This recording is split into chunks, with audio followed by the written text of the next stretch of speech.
All right, there we go. We got the little announcement. Thank you, Aaron. So the recordings are now working with it. Be aware that at some point in the future, those that might have missed this or what have you, you can come back to a website. You'll be able to see that. I know we had a lively discussion with Councilman in the last meeting. That is up online, so you can go back and listen to that if you wish as well.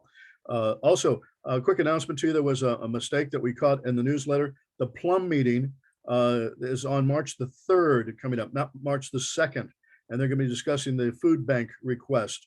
The food bank request coming up on March the 3rd on the plum meeting. That's going to be broadcast too, and you get onto a website through the neighborhood council on that one. So there we are. Next month, the meeting is going to be on March 23rd. We do not have a speaker presently on that one.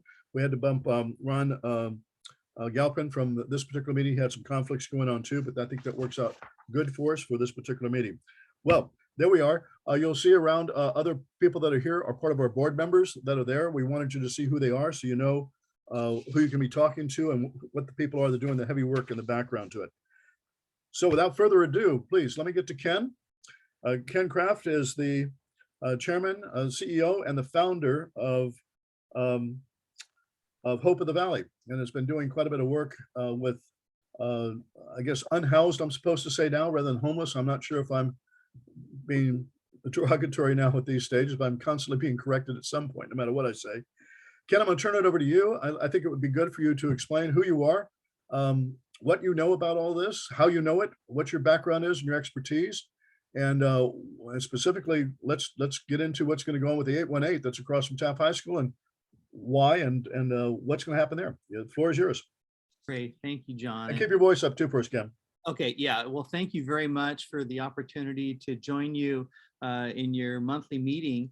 And as John said, today was a rather eventful day for me as I started at the bottom of Death Valley and climbed my way, ran up to the top. It's part of a 250-mile journey. And so I'll be running for the next 16 days until I land at the Trebek Center, which is in Northridge. So I said I'd definitely be here for an hour. So thank you for the opportunity to share. And I know people's main concern is the 818 hotel. And, I've talked to many people. We have a lot of donors that live in the Woodland Hills area, Calabasas area, and that, and they want to know, what's going on and what's happening. So I'll tell you what I know and kind of where things are at. And remember, I am not a politician. I'm not a political leader. I'm not always, privy to everything. So I'm so thankful that we have Councilman Bob Blumenfield on this call. I have the highest respect for him in every level. We've been able to partner with him in opening up 2 tiny home communities, one in Tarzana and one in Reseda, because of his initiatives and because of his leadership and his desire to really change the narrative and to get people off the streets. And I'll get to the 818 in just a moment. Last month in the month of December, I spent 100 hours unsheltered on the streets of Los Angeles. And it was quite an experience, but I got to experience firsthand what is it like when there's no walls around you, there's no roof over you, there's no front door to lock. And I walked away from that experience just reinforced in my own heart and convictions that the streets are not a place for anybody. Nobody should be living on the streets, and that we need to bring people indoors. We need interim housing. We need permanent housing. I think all of us would agree we need permanent, we need supportive, we need affordable housing, but the streets can't be the waiting room for permanent housing.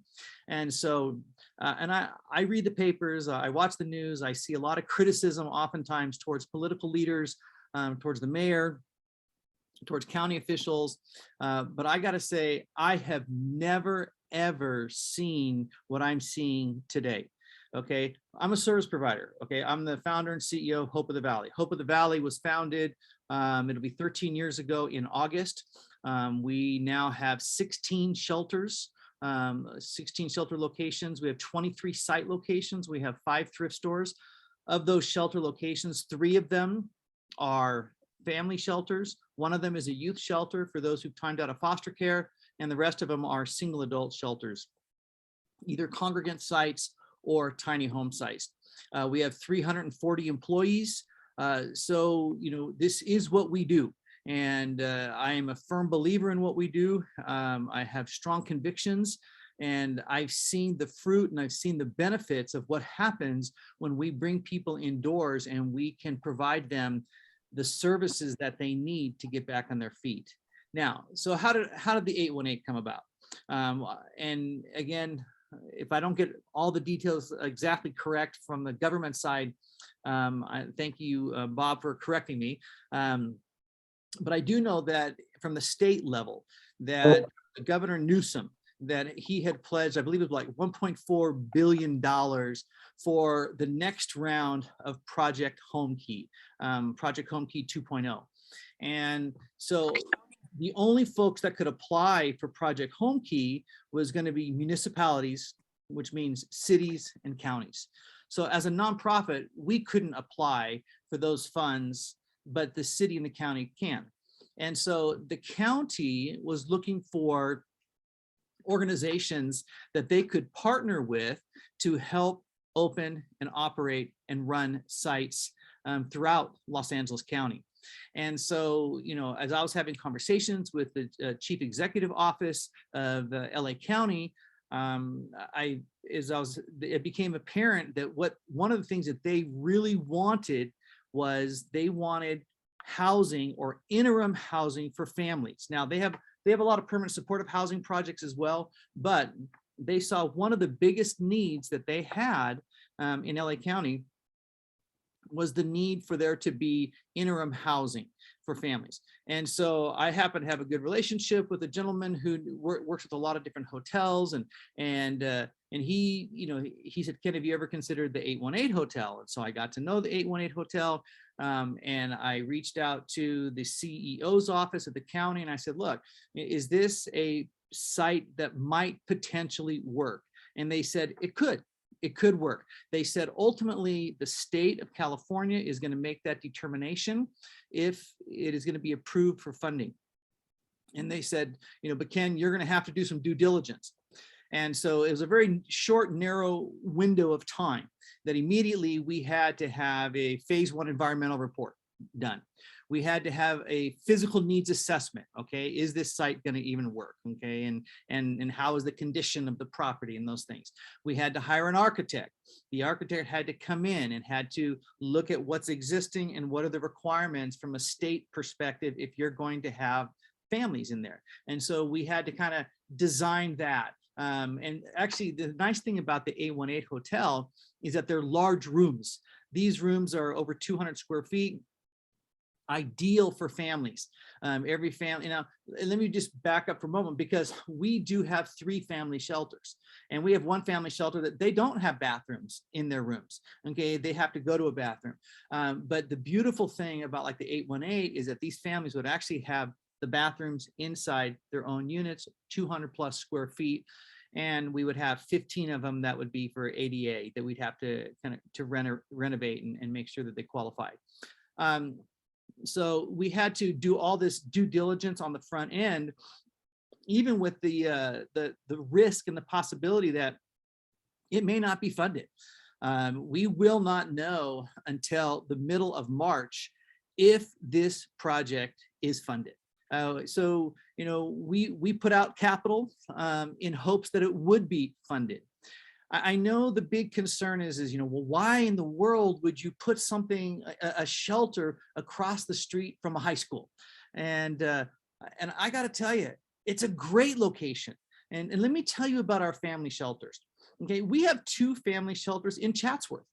Most people don't even know. You've probably driven by it 100 times.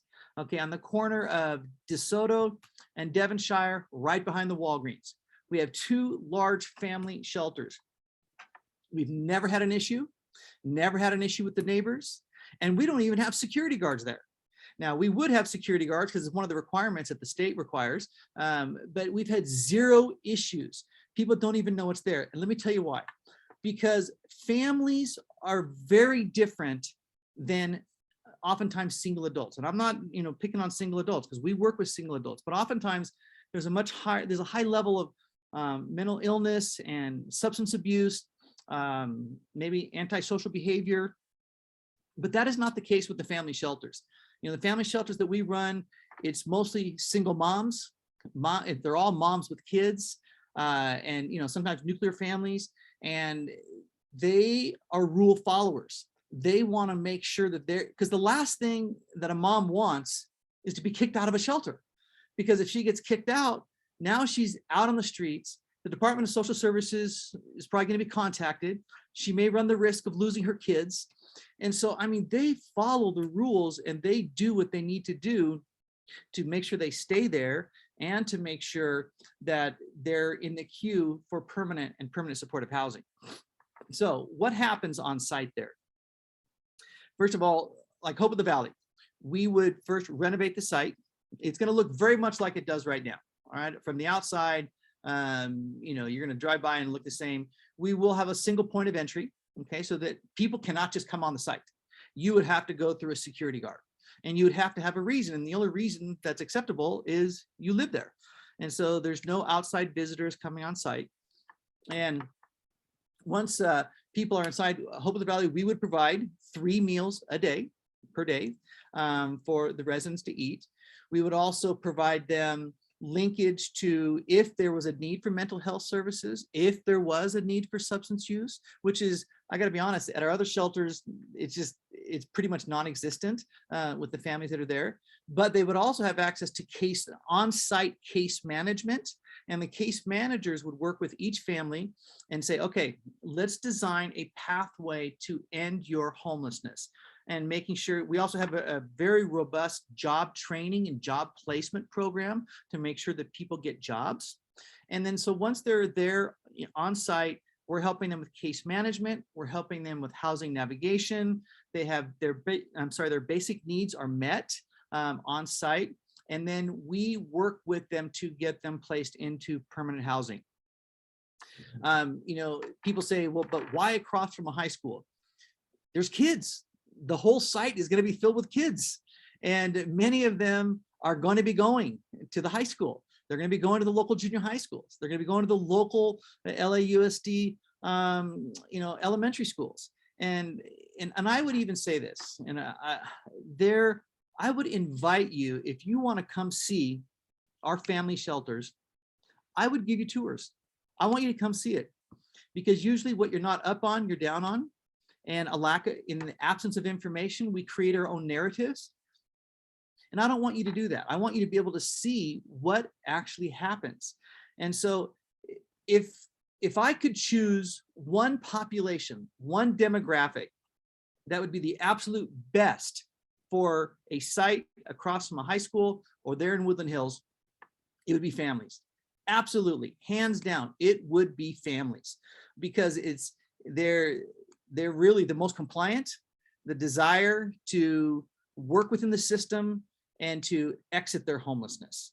And so, I know there's also conversation, on the city side, and Councilman Blumenfield can address the extended stay and with seniors. And I think about this, and I think there couldn't be a better marriage. There couldn't be a better combination if indeed they're both approved, which we don't know, and we won't know until the middle of next month.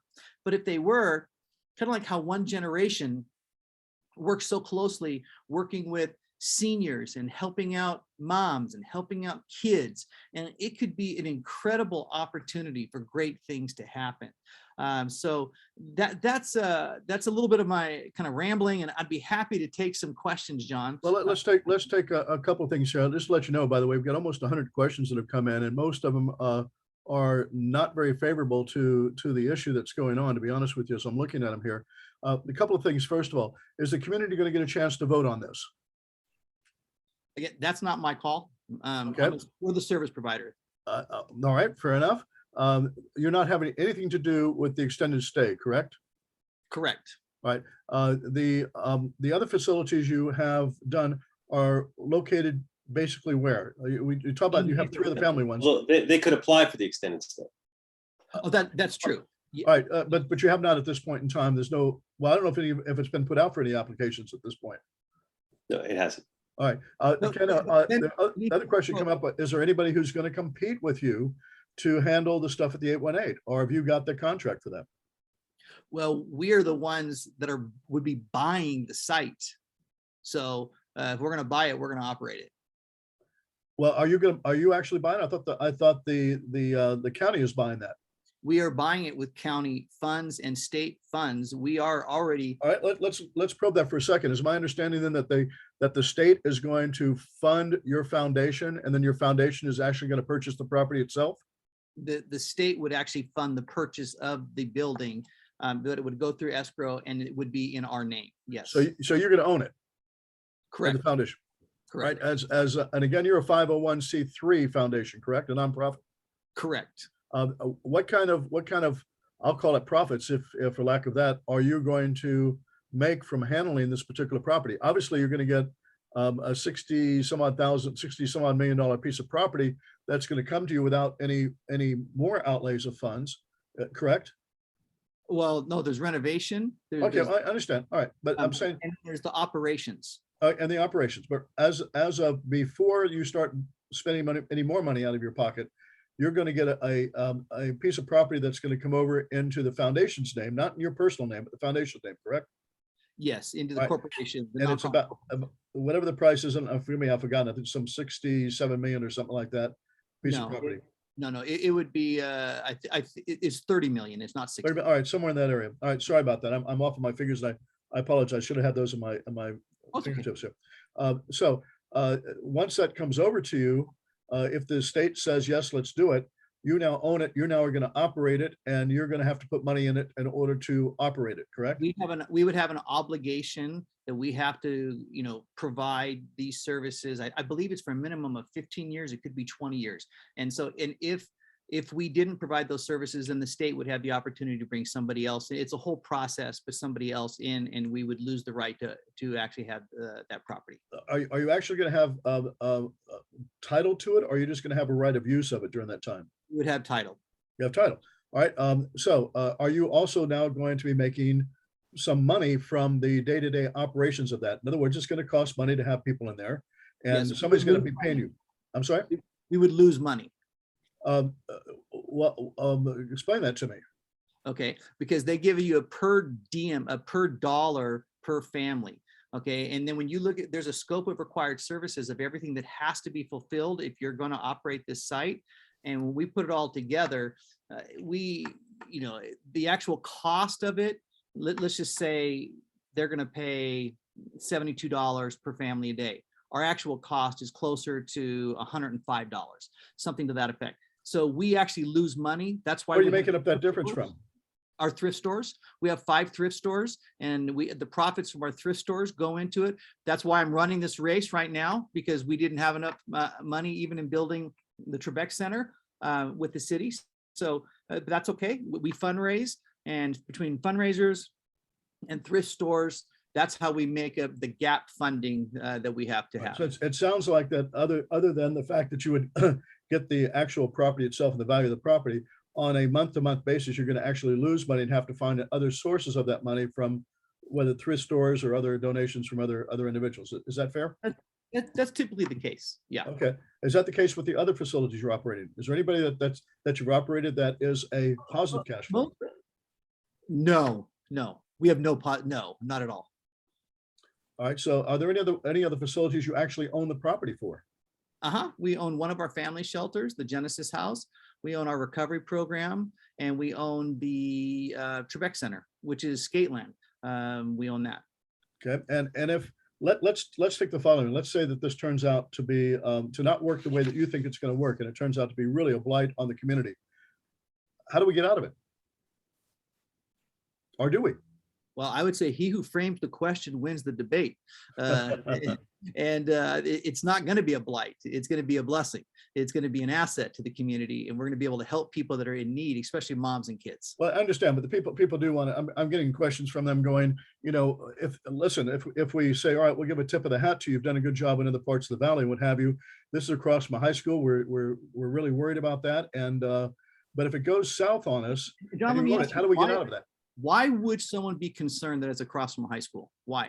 I think, and I'll leave it open to some of the others, but I think the reason is because they're fearful that the that the kids are going to try to congregate in that location, that people are going to be brought to that location, that will be more homeless people coming around and being on the outside of it, not getting inside, but trying to figure if there's something else that's going on there. There'll be encampments around the outside portions of it. I know Bob is going to address that with the 4118 issues too. But I think that's where the fear is. And I think I'm hoping tonight that you guys have the information to get rid of some of those rumors and some of those fears. Yeah. No, and that makes perfect sense. And I can just say there's fear and there's fact. And the fact of the matter is that doesn't happen. It hasn't happened with our other sites, and I certainly would not anticipate that happening. The families, honestly, they're usually in their rooms. We have an outdoor dining area and indoor areas where they can be on site. And, it just doesn't, I understand the fear, but all I can tell you is what the facts are based on our experience. All right. Again, if it doesn't go right, how do we get out of it? We're just gonna have to come after you as a being a public nuisance and try to get rid of it, or let's assume it doesn't work. I mean, are you of the mind that you would transfer it, shut it down, sell it, do something else with it if the community is just in an outrage over it for some reason? And to define it doesn't work means what? I'm going to say the community just doesn't like it. I'll put it in the broadest terms to it without trying to come down to something to where whatever the community says, just don't like it. We don't want it here. They're up in arms. They got pitchforks and fire flames going out. They want something to shut it down. I would say with the thousands of donors and supporters that we have in Woodland Hills, I mean, even probably that are on this call right here, I can't see that happening. Well, I understand. I'm trying to cover the bases on it, and I'm not getting an answer from you on that one. And I'm going to probe it one more time.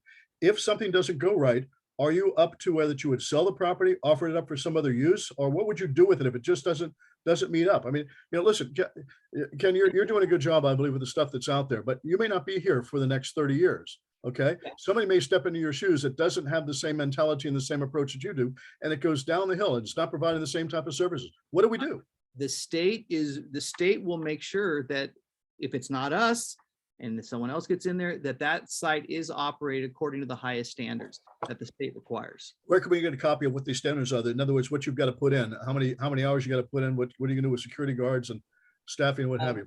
No, I can give you like what the requirements are from LASA for our families. And that's basically what we go off of. Okay, I'll tap you on that one for a later point in time. Let's take a couple of them here. I see, Shelley, you've got some questions. Go ahead and unmute yourself. Yeah, thank you, John. I have some comments and some questions, and I'd also like to say that I live right near that Walgreens in Chatsworth, and that Walgreens is a constant problem with homeless and robberies and people unsafe. So I'm going to put that out there because I live there. The next thing I'd like to say is I just want to remind the community that the 818 and the extended stay at this point, it has just been recommended as families and seniors. Nothing has legally been signed and nothing has legally been approved. And this is confirmed by the county and city offices of housing.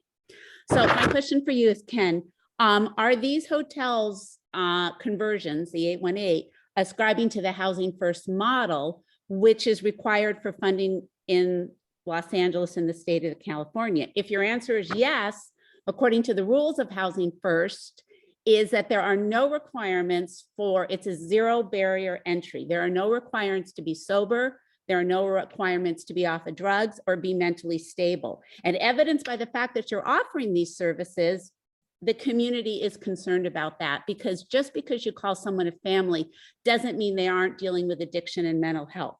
My second one is, will the 818 have the same policies as your cabin communities in terms of weapons and drugs?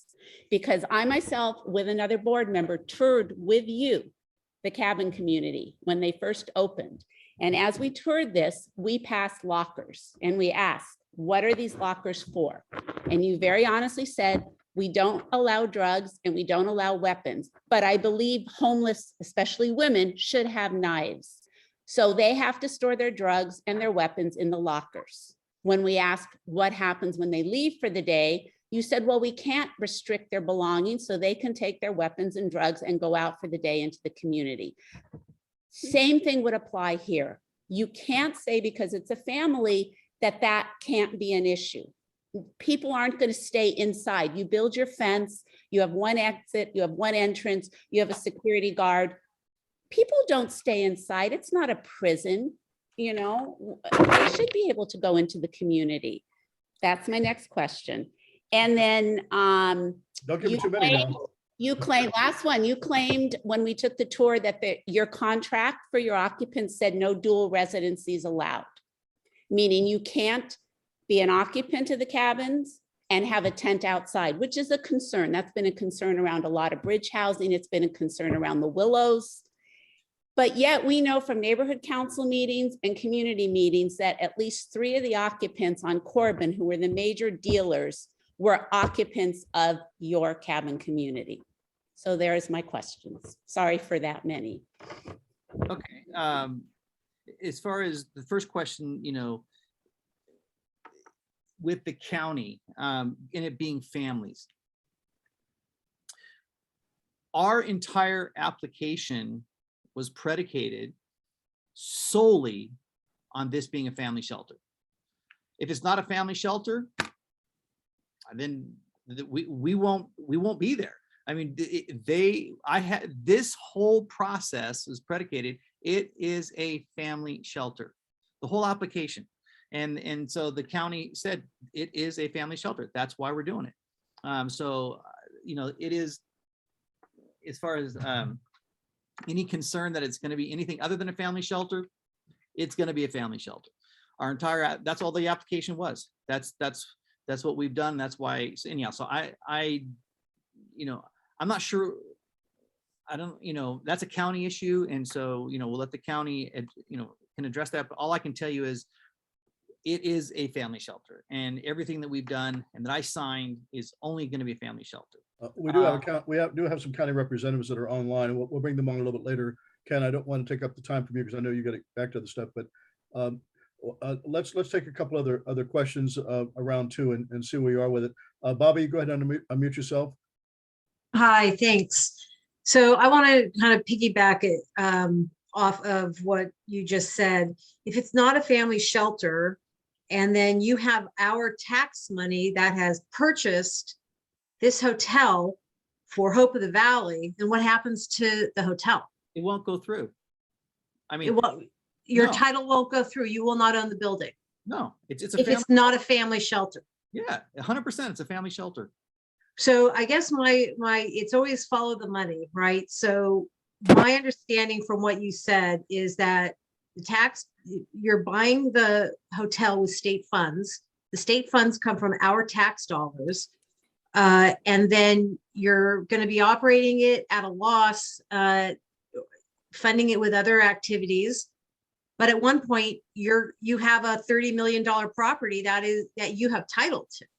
Mm-hmm. So, I mean, you know, that's quite a payday at the end of the day. Ken, would you be able to sell that property and those monies come back to the foundation, or for the property sold, does it go back to the state? No, we can't sell it. It's an arrangement, you know, for 50, like I said, I think it's 15 years.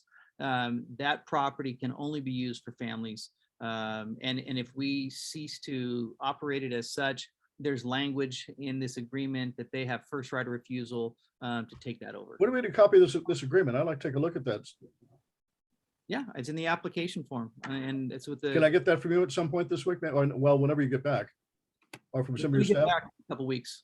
Okay, well that sounds good. So the bottom line is, after 15 years, you've got the right to do that, operate it for a family place for 15 years. What happens after 15 years? Mm-hmm. It's I mean, I believe right now it's 15 years. Let me go back and look at it again. But does it remain a Hope of the Valley building? Yeah, I mean, what again, after the 15 years, what happens? Do you do something else with it, or does it go back to the state, or somebody else come up and operate it as a family? What happens after 15 years? Yeah, my understanding is that, I mean, that we would continue to operate it as a family shelter.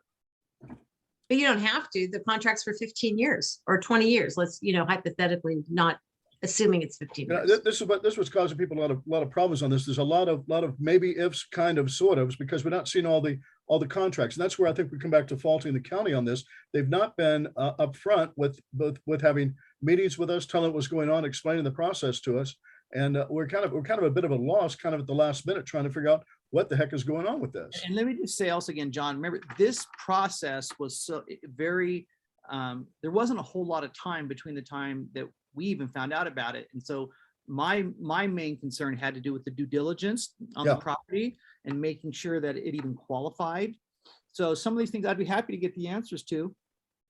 If So I don't have just a quick follow-up. So who owns the title for the Genesis House and the Trebek Center?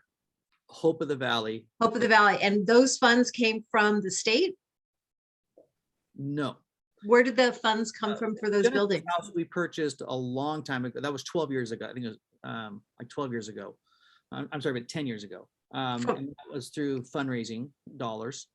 And Okay, then- any state or county or city money in those centers? No, but in Okay. with the Trebek Center, yes. We purchased the building for $7 million. And then the city, passed a funding motion. It was for I think it was like 6.5 for the renovation. And again, there's these leasehold deed of trust that we have to use the building for X number of years. And if we don't, then we're in default and they're in first position for that property. Okay, Okay. but again, the title's with Hope of the Valley. Okay, I'll leave my questions there. Thank you. Okay, Ken, I think that I'm interested to come back on this family issue, and because I know you and I spoke before, I'm impressed with the fact that if the people who are there don't behave themselves, they run the risk of losing their children, because they can obviously if they're out, if they're having some problems, they're using drugs, they get caught with stuff, they've got a problem then, and the child's gonna be taken away from them because it's the child endangerment issues, and as a result, they end up towing the line much better than what anybody else does in any of the other locations. Has that been your experience? Yes, most definitely. Is there anything that's how are you going to keep them from having drugs in the locations, or that let's take for example, there's a wife with a child that's there, and she's separated from her husband. The husband wants to come back and visit the kid, and he's climbing over fences. How does that get handled? Well, I mean, that's not been our experience. We have security guards on site 24/7. Okay, and we'll have fencing, making sure that it's safe, Okay. and that outside people are not welcome to come in like that. And if there's any drug use, okay, and if a child's endangered, we have to report that to the Department of Social Services. We're mandated reporters. Are the security guards armed? No. Is it going to be fenced in? You mentioned before there's only one way of getting into it. How do you maintain that at that hotel location, that there's only one right way of getting in? And we haven't gotten that far yet, because Okay. we have an architect, but we'll have to that'll have to be worked out with the architect. All right. So how far down the line do you expect before you would actually start doing some work on this? Well, we wouldn't do any work until we are notified, and kind of the timeline that I've been told is we would be notified middle of March that it was approved, if indeed it was approved, or it's not approved. If it's approved, then there's an 8-month period that the construction and everything needs to be done, and the county and the state would want it to be completed in that 8-month period. Excuse me, in that 8-month period. Have you guys reached out to Chick-fil-A and see how they feel about this? Maybe the county has. I haven't. Okay. What about to LAPD? Have you guys done any consulting with LAPD to see what their feelings are about this, and Yeah. if they're on board or not on board? Yeah, there's conversation with the city and county representatives with LAPD. And as far as I know, it was positive. And we've also reached out to the principal across the street. Had at least 2 meetings as well. And he acknowledges there's actually a lot of students that already attend there that are homeless, and that this could be a real positive too. All right, let's try taking a question from one of our attendees. Melanie, let's go and allow you to come in. I think I just unmuted you. There we go. Melanie, if you're there, you can unmute yourself and ask your question. Melanie DeMont, are you there? Unmute yourself and you can ask your question.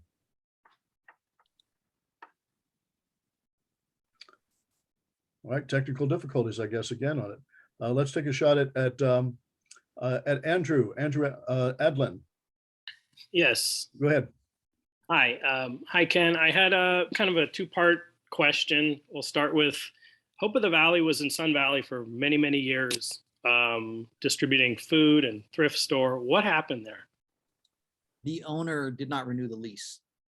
Okay, do you have a footprint in Sun Valley anymore? No, Okay. Well, it seems as though $30 million would go a lot further in Sun Valley than in Woodland Hills. Yeah, I mean, it sounds like you'd be able to house a lot more families in that part. And there's the homeless in Sun Valley. I mean, I've worked there my entire adult life, and Sure. I've actually volunteered at that Sun Valley location a couple of times, and that area is, hit probably one of the hardest in the valley that I've seen over the years. So I'm a little curious as to why you guys haven't been able to get back in there. Well, and that would be single adults too. I think you're probably referring to single adults, right? I think there's everything there. There's all walks of life that are homeless in Sun Valley. Sure. And ultimately, Ken froze. might possibly work. Remember, first you got to find a site, and that's one of the hardest things to do, is to find a location that might work. And so we had found a couple sites. I think it was like three motel sites. And because of the sizes of the rooms that really would work well with families, this site in particular was selected. And I know Councilman Blumenfield has been really supportive of making sure that we're caring for families in the West Valley that are experiencing homelessness. But I hear what you're saying, and I'm also very open to doing things in Sun Valley. I've presented a couple ideas, but we just it didn't work, those projects, with the councilwoman's support. So we just have to make sure we have the right project for the right support. I think Okay. one of the questions we had too, I mean, you're looking at putting this family homeless facility on some of the most expensive property we have in the Valley area. You run on Ventura Boulevard. You're going to be just down from a major Porsche dealership that's going to go in. And the question is whether or not you're going to have a negative effect upon the value of the properties in that location for whatever reasons, whether it be logical reasons or not. It seems again that the monies are being spent could be probably spent better and get more collect for the buck, as they might say at the chicken place, in another location rather than this. And I know you've been looking for other ones, and this one happened to have shown up, but it seems like there's some better locations that might not have to spend as much money on and would be just as good to be able to help the families. And I hear what you're saying, John. Ultimately, that was not my decision. I presented, there was multiple sites, and the county picked what they felt was best. All right, Melanie, if you're still there, if you want to take a shot at it and unmute yourself, you had a question before. Melanie Demont? Doesn't look like that's happening on you, Melanie. Sorry about that. Let's see who else we might have here. Miriam, are you able to go ahead and unmute yourself and ask a question? Go ahead. Hi, good evening. I have three simple questions to Ken. Can you ask one of the projects in front of the school, why there is no outreach and no survey to the LSD schools, and why there is no better way to do this outreach? Because doing any project in front of the school is very dangerous. How do you feel that if that homeless person will come to your house from your behind gate, take a shower, and then go out and do drugs? Two, can you share to the public the operating cost of this project? And secondly, how much everyone is getting paid? Because developers are getting paid. I'm sure you are getting paid. I know the environment about Bloomfield office. This is Okay, this that's needs to two. be a problem. 3. Ken, you got any responses to that? Yeah, hi, Miran. Good to hear from you. The outreach, we just haven't, I'm not quite sure what outreach you're referring to the schools. I'm not quite. I guess has there been any conversations with Taft High School over this, or the Parent Teachers Association, or anybody else, as to whether or not they love it, don't want it, or whatever? Yeah, I've sat on at least 2 conversations with the principal and some of the other assistant principals, and they understand it. And I'll let him speak for himself, but he seemed pretty favorable to me. And then as far as, operation costs, we're still in negotiation with the county on that, just because of the fact that it's a pretty big loss, operating on the operational, what they typically would pay and what needs to be done with the scope of required services. So I don't have that at the moment. We're still negotiating that. And as far as what people are paid, we're publicly, we're a nonprofit. You can go to our website. We post our 990s and you can see what I make and anybody else makes. Let's take a question then from Kent. You can unmute yourself and ask your question. Yes, thank you so much, Mr. Fisher. Hi, Ken. This is Kent Mariconda. I know you and your wife. I'm on the worship team at a church you both were on the worship team at. And as a Christian, I've been attacked online many times for not wanting to support the homeless or being against these kind of encampments in residential areas. And I respect what you and Lori are doing. Lori gave me and my wife a wonderful tour of your North Hollywood facility. And your question, Kent. I'm sorry, who's that? Your question, Kent. Hang on, Marty. This is John Walker. Kent, get to your question as opposed to a statement. There's a lot of people that have some questions that we're looking for information tonight. So if you would bring a question to Kent. Well, my question is, there are a lot of people in my area that come to me very upset. I'm also on the West Hills Neighborhood Council, very upset about this being forced upon us in our neighborhood. So the question is, why aren't those people being listened to over the fact that these things are being pushed in our neighborhood? I feel like our voices are not being heard. I feel like someone wants to get at us and say, hey, you have something, so we're going to take it away from you. And you just have to live with that. I think that's wrong. I think there are other solutions. So why aren't those solutions being explored? Get them out of our neighborhood. I love the homeless. I want to help them. I put something, we actually sponsored one of your tiny homes in the Reseda facility, but we don't want this anymore. We've given enough. What are you doing to help us out? You're right, Kent. Good. Thank you, Kent. Go ahead. Yeah, thanks, Kent. And I would say, especially with families, if you were to look at the families that are in our family shelters, you wouldn't know they're homeless. Honestly, they look like any other family. The only difference between their family and your family and my family, they don't have a place that they call home. They don't have a house. They came from a house. Something happened. They don't have a house. And we're not going to quit until we get them housed again. So if and I hear, take it out of our neighborhood. And, I do hear that a lot. I've actually had death threats doing this work. I remember we're looking at putting, a facility one time in a North Hollywood area, and someone threatened that if you do that, I'll kill you. So I have yet to find a community that says, you know what, this is exactly what we want. We want this, yay.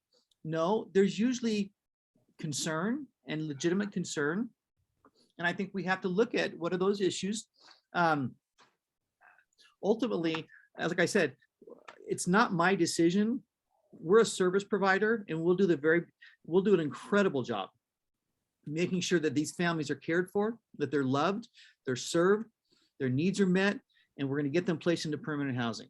The truth of the matter is, if we went to Canoga Park, people say, why in Canoga Park? Put it up in Chatsworth. Why up in Chatsworth? Put it in Northridge. Why do you want it here in Northridge?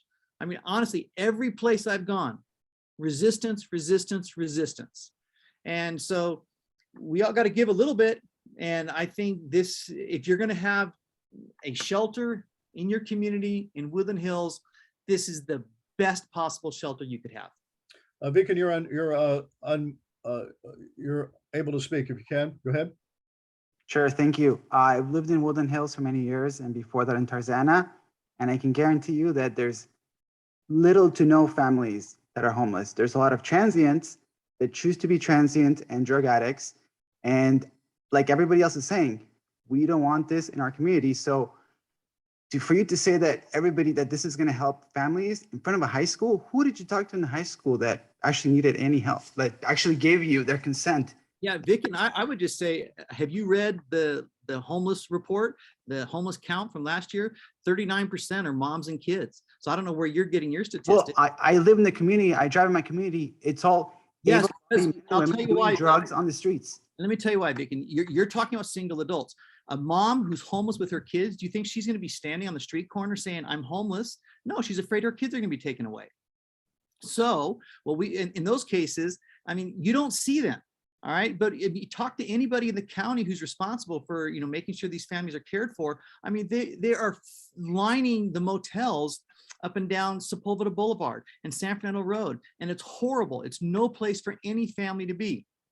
I remember one time I was at our Shepherd's House family shelter, and there was a mom, a wonderful lady with her beautiful daughter, and she was sitting on the couch. And I said, if you don't mind me asking, what's your story? And she told me her story, and it was really a heartbreaking one. And I said, so where were you before you came here? And she said, I was in, one of these hotels, these motels on Sepulveda Boulevard. She says it was horrible. There was prostitution going on. There was drugs going on. And her little daughter lifted up her head and said, and bugs. And I thought, man, that is no place for any family to be. And it's been very difficult. And so what's beautiful about this is that all the services are going to be provided at one site. They're going to have food. They're going to have case management. They're going to have all this, housing navigators. Everything will be provided on site. A big difference. Okay. And oftentimes we conflate or we confuse single adults with families. Vic and I'd be happy to give you a tour of our family shelters and let you see firsthand exactly Why the does it have to be capacity. here? Why can't they go somewhere? No, why don't you put it to a vote?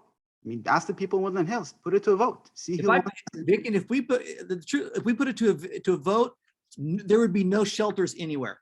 Who's going to vote for shelters? Well, the people live here. I mean, we get to decide, right? I'm just That's the asking. whole point of a community. But where should we put them? Who's going Far away, Palm Bay, in the desert, somewhere where it's way cheaper to provide them the food that they need. Vic, let me say this. I met with the mayor of Lancaster because we're putting in 2 motels up there. And he said, Ken, the only way I'm going to support you on this is you promise me you are not bringing up people from Los Angeles up to Lancaster. So the people in Lancaster, okay, I hear this all the time. Oh, let's just ship people up to the desert. The people in the desert don't want LA's problem. They're saying, LA, fix your own problem. And so it's just not practical and it's not realistic. And I understand what you're saying, but we all have to do our part. And, honestly, I live in North Hills. I would have no second thoughts about having a family shelter next to my house. Let's go. Aaron, you've got your hand up. One of our board members. Aaron, go ahead. Hi, thanks, Ken. Thanks for being here. Just real quick, and I wish we, have meetings like this, before the fact and not after the fact. I think that's part of the problem. The community doesn't find out about these things until it's too late. But just real quick, I was just curious just the timing process. When did you apply for the I guess permit or the application, and when was this all going down, and when did you reach out to the county supervisor's office about it? We found out about it, I think it was in December. And then we found out that then you got to find out, once you find out that there's this funding available, then are there any sites available? So then we're trying to find any sites that might potentially work. Okay. And then once we find some sites that might work, we submit them to the county, and the county's involved in saying, hey, you know what? Site would be possibly a good site. We'd be willing to partner if you got to do the due diligence. The application had to be in by January 31st. So we got the application in on time with the county, submitted to the state on January 31st. And then again, the timeline is we should know in the middle of March. And then if it's accepted, it's an 8-month period to do the renovation and to get it open. Marty, go ahead. You got a question? Yeah, thank you. Ken, based on everything that you have said and led us to believe, this is going to be, as you see it, a permanent site in Woodland Hills. There's no end to this. It's going to be there forever and ever and ever. Is that correct or incorrect? You know, it's interesting because, you know, you're probably familiar with the tiny home sites, right? Tiny homes are interim. They're not permanent. And so the day is going to come when we have enough permanent and supportive housing that we no longer need the interim sites. So, you know, I look forward to the day. And I think Councilman Blumenfield would agree. When we can decommission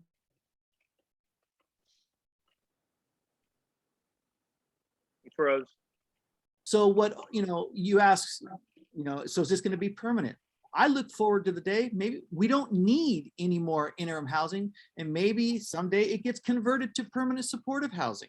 You know, I don't know the answer to that, but right now I do know we do not have nearly enough interim housing to get families off the streets, to put them in a safe place while we're working to get them into permanent housing. Bobby, you got a question? Go ahead. Yeah, really quick on the family issue. Families are, wouldn't families be eligible if they've got financial difficulties for Section 8 housing? Why spend taxpayer money for a $30 million hotel across the street from a high school and a preschool? And why not get these families Section 8 housing vouchers and allow them to live that way? Yeah, if you, and I'll just be, hi Bobby, it's a 3 to 5 year waiting list for Section 8 housing vouchers right now. Well, city council can do something about that. That comes from the federal government. Well, I'm sure the city of LA, as the second largest metropolitan area in the country, would be able to do something. Yeah, That's just my comment. It sounds like we're in a rock and a hard place no matter what that's going to go on with it. I think what's really bothering everybody, very frankly, Ken, is that there's been no outreach to the community, no indications that there are alternatives that can happen. It's sort of like, this is what's happening. Suck it up, guys. Put on your big boy pants, and that's what's going to happen. And that doesn't feel comfortable to a lot of people. That there, you know, it's our money, it's our neighborhood, it's our community. And one of the things that we'll talk about with Bob too, that, you know, who's his constituents? And his constituents are the people that we got some over 200 questions that are going on here. These are the constituents, and we have questions whether or not the people that are the homeless are the constituents. Yeah, they're in the area, but are they really living in the area? That seems a lot of them just come into the areas, but nonetheless, nobody seems to be listening to us over this stuff, and that's caused a lot of problems. And I know it's about time for you to take off, Ken, because you got to do some more running. We're going to talk with Bob about a lot of this too. Any other things that you've got that you like to talk to us about, to let us know before you're gone, to say, listen, you know, this is good. And that's other than just trust me, you know. No, we're not quite there at the trust me stage yet, I'm afraid. And that's why I said I'm actually willing to give tours and to bring people on site. We got 200 people online. I don't think you get that many people. You know what? We'll work it out. You know what? Right. We opened up the tiny home sites for 4 days. I did nothing but tours all day. Okay, because it's really important to me that people, you know, when it goes through, trust me, we're having an open house. I want people on site. I want them to see what's going on. I want them to touch it, feel it, you know, so they see. And as far as, you know, the education, again, I'm just now, first of all, it may not even happen. So there's gonna be a lot of energy and it doesn't get funded and it just all goes away. But this is my attempt to, and thank you so much, John, for the opportunity to come and to speak. You know, I'm doing my best to share from my limited perspective what I do know and why I think it's a great idea. And, you know, just honestly, my excitement of what I believe could be an incredible opportunity in the West Valley. Well, tell them about, you've got stuff at the Trebek facility. You're doing the race now that's going from Death Valley. You've finished the Death Valley leg of it. You climbed some 4,000 feet of it today. Are you in Lone Pine today? Is that where you are? Yeah, I'm staying in Lone Pine, but I got to drive back to Star Wars Canyon tomorrow morning. Geez. Okay. There, it's amazing when you're only really can run 16, 18 miles a day. It takes a long time to get back to Los Angeles. I believe it. And you're raising money in that particular process, I take it. That's true. Yeah. Right. And when do you expect to be back in the Los Angeles area? On March 12th, whether I'm going to crawl or limp, God willing, I'm going to, on the 12th at 12 noon, I'm going to be at the Trebek Center, and we're having an open house. If anybody would like to come, walk through it, have a first look. And that's named after Alex Trebek. And he was one of your major donors for that property, as I understand. Yeah. He and his lovely wife, Jean, gave a major gift that allowed us to, it was $500,000 that helped us. We had to raise $2 million, but that helped us in the process of purchasing that site. And where's that located? On Parthenia, between Lindley and Reseda. And what's the date again? March what? March 12th. March Very good. 12th. And then we'll have Ken? food trucks there, music, if you want to come and have a little fun. It sounds good. Ken, we're trying to be courteous to you. It's just a few minutes after the 8 o'clock hour. I know you told me you would like to be able to get out of here at 8 o'clock. Is that still your desire at this point, or would you rather been out of here earlier? I'm going to bed. Okay. I'm going to hand the baton to one of my favorite city council members, Councilman Bob Blumenfield. As a matter of fact, he ran a portion of a run we did last year with us. Yeah, and I have earlier, I have the utmost respect for Councilman Blumenfield, and so I defer any further questions to him. All right, and we'll talk to, I think we got some people on from the county too, and we'll talk about some of the background too on that stuff as well. Ken, thank you so much for your time. Thank you for the work that you're doing. John, just real quick, John, we have so many questions that, we just couldn't get to for obvious reasons. Oh, there's tons of them. Is there, Ken, is there a way we can just get these questions to you or somehow get them answered? Because quite honestly, this is the only opportunity these people have to ask the questions. There's no other opportunity here. Willing to synthesize the questions, because sometimes what happens is it's like there's 20 questions asked just a little bit differently. Yeah, no, Aaron, if you will, you'll go ahead and put those together. I'm looking at 225 of them at least, plus another 48. We have about 300 questions sitting here. That would be unfair for anybody. I'm sure there's duplicates of them. A lot of them are just comments that are there from a lot of the great comments. But Aaron, go ahead and put those together, and I'm sure he'll be happy to respond. Let me just finish by saying, I think between the city, the county, and us, we could definitely answer those questions. There we go. We like it. Listen, good luck on your trip. Right. No shins, punch, don't fall down. Enjoy the trip. Spend time with you. Take care. It sounds good. Councilman Blumenfield. Yes. You've been extremely patient through all of this and sitting there, and I know you've been chomping to the bit to get into it as well. I have a question for you. We do have two people, I think, from the county that are still on, I believe, that are able to respond to some of the county things. Are you able to fill in on some of the county stuff, or shall we see if they've got some word on that? And, I think it's great to get them engaged. I came at your request and asked Ken to be here as well, and I'm happy to answer any way I can. Even though it's a county project, I'll fill in anything I know, and okay. As always, I try to lay it all out there, whatever I appreciate can. that. We really want you to be able to talk about the extended stay facility, because that's more of a city one. We have, I think, Ms. Ortiz, are you online? Are you? Did I unmute you? I believe I'm unmuted. Can you hear me? Yes. First of all, who are you, and what position do you have? Hi. I know who you are, but everybody else may not. So, who are you, and what do you know, and why do you know it? Sure. Wow, that's a great question. It sounds like I'm on a podcast. And I apologize, I don't have my camera on. I am currently driving right now. But hi, everyone. Good evening, good Wednesday evening. My name is Tanya Ortiz. I'm the Associate Housing and Homelessness Deputy for Supervisor Sheila Kuehl of the 3rd District, of which Woodland Hills is a part of. So that's who I am, and that's why I know the things I know, and I'm happy to answer questions. Okay. Tanya, why the heck are we finding out about this at the last minute? We've been very, very upset that Sheila has not come out here to the community. And very frankly, I spoke to her actually a couple of years ago at one of her meetings at the office, said, I need you to come out and talk with us. She says, I don't do that anymore. I'm not coming out to any homeowners meetings. I'm not going to do that. And we haven't seen hide nor hair of her. And as a result, we don't hear about this stuff that's going on. And we're at the last minute here, so to speak, when there's probably should have been some kind of community input to this. Why has there not been an outreach to our community and advice to us about what's going on, and an outreach to get some input from us about what's going on and why the heck this particular piece of property showed up on a list someplace? Sure. So I guess I will say that we're not at the last minute. I'm not really sure how else to put that, but the outreach that we're doing, and I think Ken sort of touched on this, is two-pronged. we decided to go to the community, to key stakeholders, do one-on-one meetings ahead of the award date, because we're not sure if the project is going to move forward or not. I think that was something that Ken said several times. We won't find out until mid-March. And then once we find out whether or not this project is moving forward, we really don't know. The pot of funding in LA County was oversubscribed 2-to-1.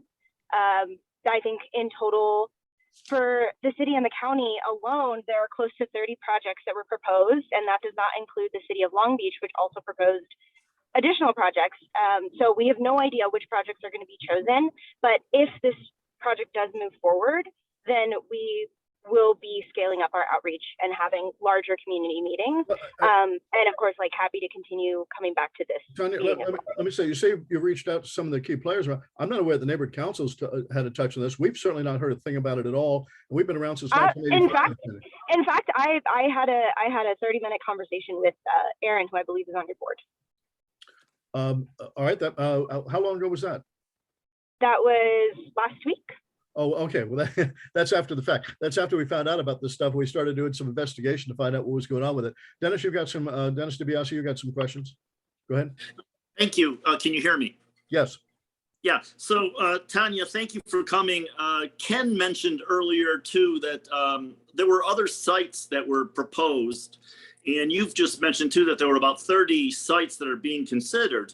And I'm just curious, we've talked about it amongst ourselves and the board, about, what other sites would work. And, we're not, we want to take care of the homeless ourselves, in Woodland Hills, but this just doesn't seem like the right spot. And what's the criteria for deciding on sites and who's making those decisions?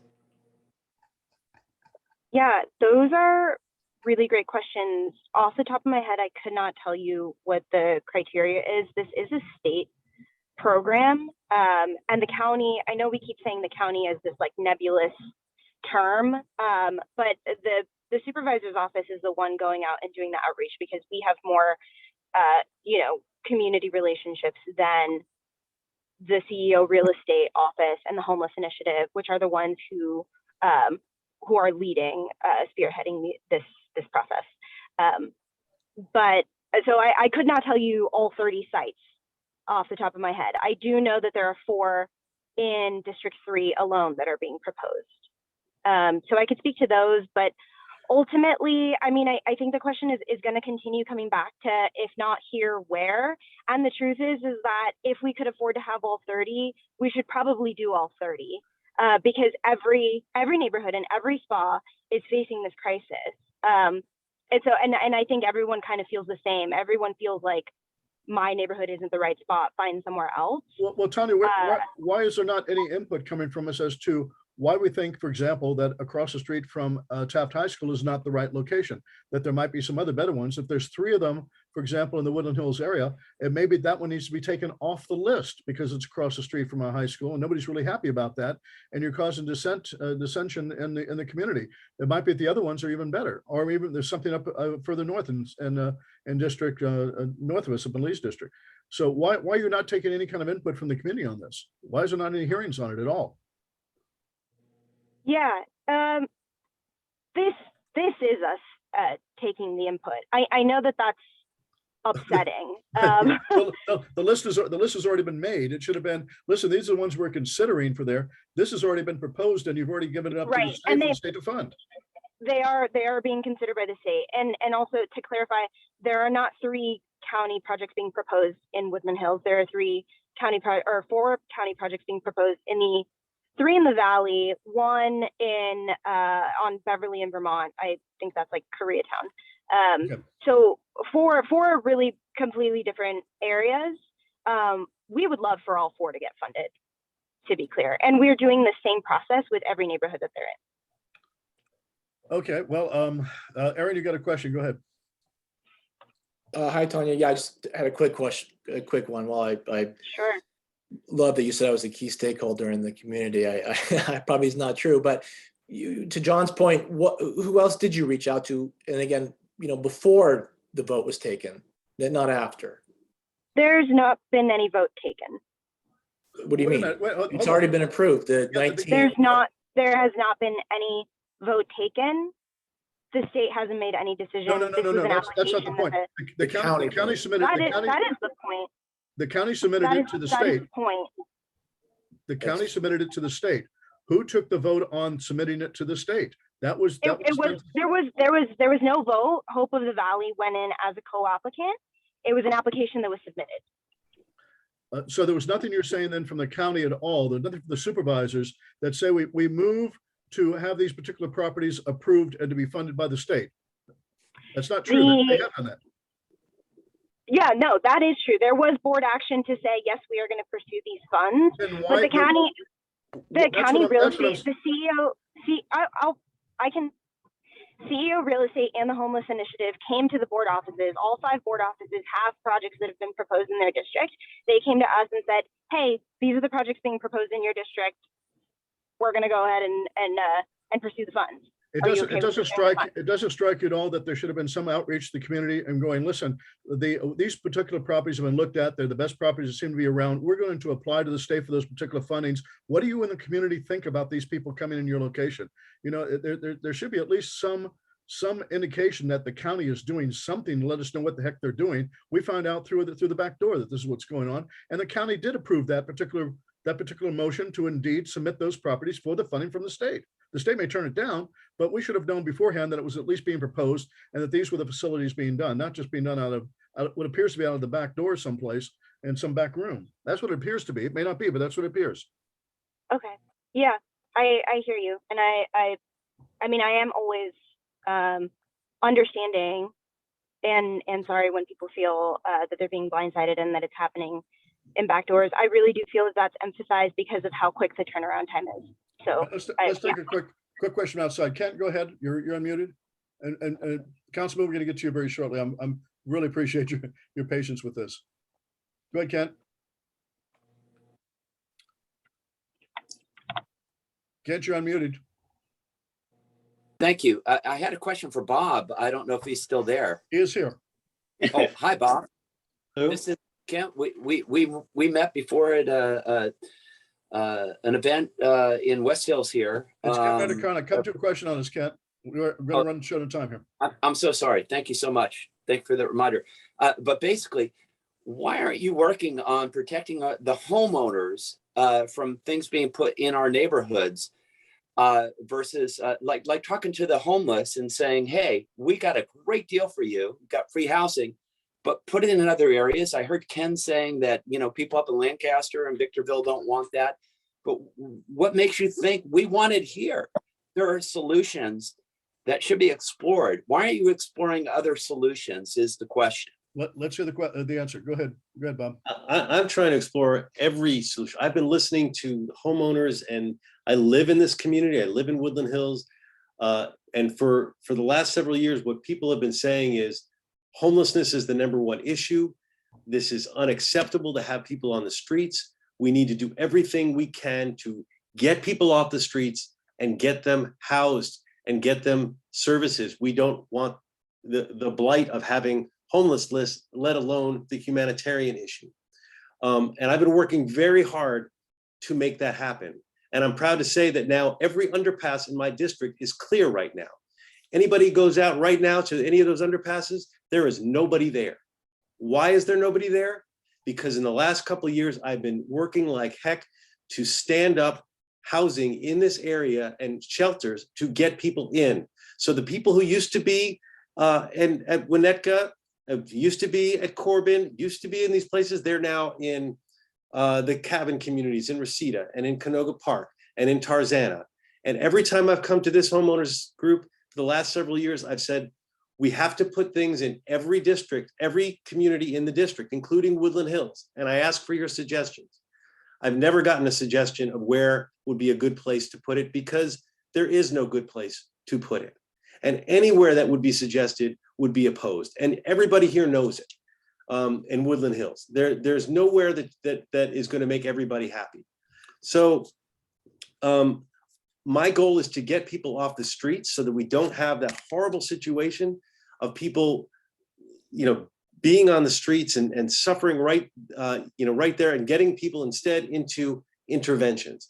And the idea of we could just build it out in the desert somewhere, even if the desert folks would accept it, you can't force people to move there.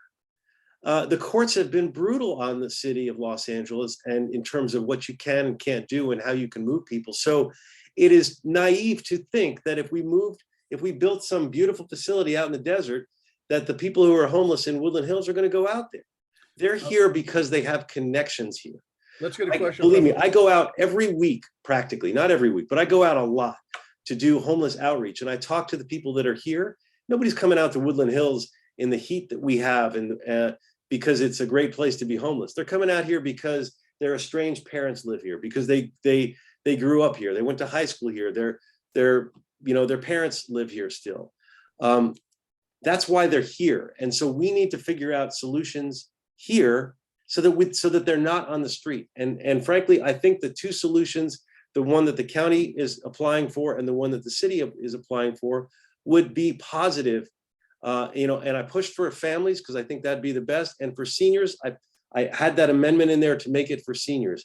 So I think we're at the end of the day, and what's there now is not so great.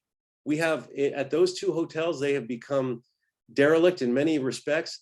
There have been fentanyl overdoses. There are drugs going on there. There's prostitution there. It's no great shakes what's happening at the extended stay and at 818.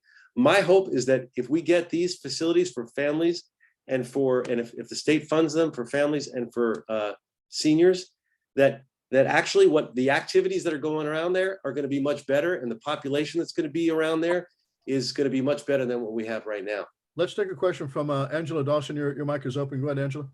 Hi, thank you. Yeah, Bob, I have a question for you. You've landed a couple of bombshells on the community in the last couple of weeks. One was the 818, followed by the Extended Stay America Hotel. And then the Homeless Committee of the City Council, which you're on, voted to put an item forth. It's going to be on the council agenda tomorrow, item 6, in which the municipal code will be changed to expand zoning designation for shelters and allowing existing temporary ones to be permanent. Why don't you inform your constituents of your positions on this matter and all the other matters that have come up just as these like surprise things on the community? You're not making any friends with your constituents by doing this. Why don't you tell us beforehand what you're going to do? I know you're often opposed to everything that I've done, and I get that. And I believe that you've misrepresented what's on the agenda for tomorrow. There are 3 moving clauses in item 6. All of them talk about reports. I move that I put it up in front of me right now. The City Council report back in 45 days with options that identify streamlined processes to allow existing and new emergency temporary. I further move the City Council with the departments that are report in 45 days with options, about the LMAC. So nothing is being changed tomorrow. What's being put forward is the idea of getting options to streamline the process, because right now the process is incredibly cumbersome for building almost anything in the city of Los Angeles, let alone homeless housing. So am I open to seeing options for streamlined processes? Yes. Does that mean I think we should allow anything everywhere? No. So it's a misrepresentation of what's on the agenda and how I deal with the community, but it is what it is. By the way, you are 100% correct. And Angela, you're wrong on that one. It's just for a study to be done. But Bob, one of the problems we see studies being done, if you will, it's sort of like once the camel gets its nose under the tent, all of a sudden those things come out, and now we're going in that direction. And what the impression is that you want to be able to open up these areas to allow those homeless facilities to go in any place without any restrictions on them, because you're proposing that. And while I recognize it's a long way before we get there, that's the impression again. And sometimes impressions are where the fear is coming about for what people are looking at, what's going to come in the future at this point. And I'm not proposing that, to be clear. This isn't my motion. I believe I seconded this motion to move forward. And I seconded it because the colleagues came to me and said, would you second this motion? I looked at it and I said, well, you're asking for report backs. on important issues. And, I'm always, I'd be hard pressed not to second something that's asking for report backs. And I do think, and I do believe, I really do believe we need to look at streamlining processes, but I don't believe that it's all, throw your arms up, everything should be anywhere. Yeah, I think it's important for the group and the people listening to understand that when you do a second on a motion, doesn't necessarily mean you're supporting the underlying concept of where it's going to go, but rather let's take a look at it, and it's part of the due process, if you will, for us to have those studies done so we see what's really going to go on. So I think that it behooves everybody to recognize that it doesn't mean that that you necessarily support the ultimate end of it, but rather let's take a look and see what the information is. Bob, tell us about the extended stay. How did that come about? And with the city at that point, that was kind of a little bit of a shocker for us, very frankly, because we talked to you before about what was going to go on in those areas, and we really hadn't heard anything from you on that one until it came up to the city council. That's been in the works for a bit of time. What happened with that?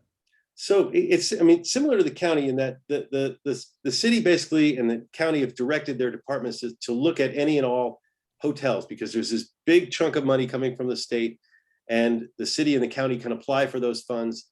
Every city and county in the state is going to apply for funds. So we directed our city, HACLA or our housing department, to go look at 330 different hotels, I believe was what they were charged with looking. And they came back, and the real estate division, they go back and forth. They talk to folks, to the hotel owners. A lot of those conversations are private. I am not privy to, because it's a real estate transaction. They talk to someone, hey, are you interested in selling? If they say yes, then they negotiate what the price could be. And all of that happens in a real estate division outside of my purview. But it is the make no mistake about it, the city put forward that mission to the housing department, said, go forth, look at all hotels, and come back with a list of as many hotels as you can that we can apply for. So it's not a done deal at this point as far as you're concerned. Well, I want to be clear about what that means. So they came back with their list. And pretty much right away after they came back with their list, I tried to make that announcement as fast as possible to say, hey, this is out there, because I knew the moment it's out there, everyone's going to say, I was saying to my staff, we got to get in front of this. Is this public? Can I put this out? And the moment I could put it out, and was literally, not that long after I found out about this, I put it out there to say, hey, this is out there. And then it came to the Homelessness and Poverty Committee to have a vote on whether or not the city should go forward with the list as put forward from housing. Now, on that list, extended stay was part of a 4-part deal that was that the real estate division was working out with the extended stay owners, corporate owners. And they put together basically a 4 for all or nothing kind of deal with, as I understand it, with four different extended stay hotels. One is here, one is in John Lee's district, and there's one in West LA, and I don't know where the other one is, not in our area. And extended stay, apparently, but I wasn't part of the back and forth, went back and forth with the real estate division quite a bit to come up with this deal. And then when they came up with the deal, they included it in this package of whatever 10, however, I am 9 or 10, whatever the package of city hotels that we could apply for funding to the state. Then that goes to the Homeless Poverty Committee to say, okay, vote on whether or not you want to submit this pack of hotels, and it came to the committee. It was a public hearing. You all knew about it, prior to it, not very much prior to it, but prior to it. I voted to move forward with that package, that full package of recommended hotels from the state, from the city. Everyone voted for that. I think anyone would be hard pressed to vote against it. And even if I did, I'm sure the rest of the city would have voted to move forward the whole package. So I knew I didn't have a lot of a choice in that regard. But what I did do, because when it was presented, it was not presented as a senior facility. So in that committee hearing, I said, okay, if we're going to move this package forward, I'm going to put forward an amendment that requires that this one is for seniors only. I would think that the folks that you all would actually be pretty happy about that. And feel that I actually did a pretty good job of representing you and making sure that this would be a senior facility. Because if I had just said no, it would have passed anyway. But I didn't say no, I said yes, but, and I put that amendment on there. And then it became, that passed the committee, and then it goes to the full council to be adopted, and then the application goes to the state. And again, the city's applying for a heck of a lot more money than the state is offering. So who knows what they will, if they will fund, which of the package they will fund. And when that comes up for city council vote on that, is your amendment going to be attached to that, or is that going to get stricken from it? It is attached. It is part of the recommendation from the committee to the full council. Obviously, if another council member stands up and says, I move to strike the requirement that this is for seniors only, then I will fight like hell against that amendment. But to my knowledge, nobody has said that they are going to offer that amendment to strip it. So, and the fact that I got it passed in committee bodes very well that that is now part of the package that's moving forward. So presumably the council will vote yes on the package. Maybe someone will try to make a change or try to add an amendment or two, but it would be pretty aggressive for someone to move forward an amendment to strip this requirement that I put on in committee. Could happen. It's certainly, that is the process, but I feel good about that. It's included. Let's try taking another question, which I always get nervous with this point. Lori Berg, I've unmuted you. I think if you're there and you can hear us, you can unmute and ask your question. Lori Berg, are you there? Hi, I'm here. This is more of a statement and a question. Well, let's get to the question. We don't need statements. So we got enough people. The question is I am pro a homeless shelter for families. Families are the hidden homeless people that we don't see them. But I did just walk to Smart and Final tonight and got harassed by all the homeless people camping out there on Ponce and Ventura. So, I think this whole process would go a lot better with our West Valley community had we not been being kind of terrorized by these people that want to stay homeless and don't want to see. Question. So how can we clean up that part before we talk about a family shelter? And I am pro a family shelter, but it's hard for me to digest saying yes to that and accepting that in the community when I have to deal with the other stuff at the corner. Thank you. Let's hear the councilman's response. No, I hear what you're saying, and it has been my goal to clean up the entire district, obviously the entire city, and I was the author of 4118, which was the measure to allow us to create no encampment zones, and it's very difficult. You can't just make the whole area no encampment zone because the courts have been very clear that if you don't have somewhere for someone to go, you cannot prevent them from being on the street. So even if you don't have any humanitarian bone in your body and you don't care about the people who are homeless, the very fact that legally our fate of being able to keep the streets free and clear of homeless folks is inextricably tied to our ability to create housing should make you want to create some shelter and housing.